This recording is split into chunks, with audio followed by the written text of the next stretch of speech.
like to tell people is that, when I started at APU, I was an undergraduate business major.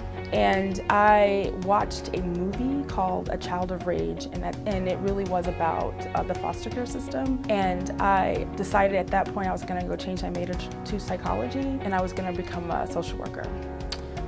Fast forward, graduate from undergrad, get some experience under my belt working in social services, and I'm ready to apply to become a social worker. And they told me that my experience was paraprofessional and that I wasn't qualified. As you can imagine, I was devastated, and I even filed an appeal to ask them to reconsider, and they did not. And so it was heartbreaking because I had my mind set on becoming a social worker for the state. And at that point, I made the decision to go back to get my master's degree because I figured, hey, if I get a master's degree, they'll really want me.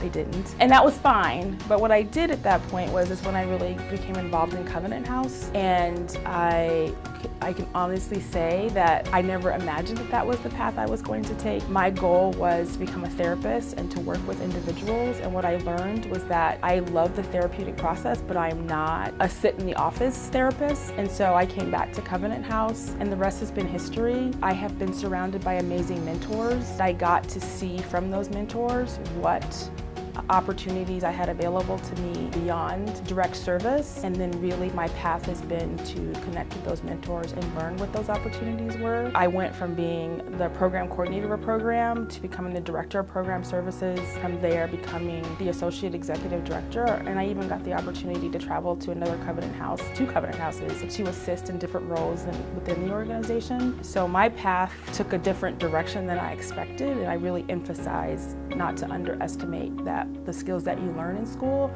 are transferable.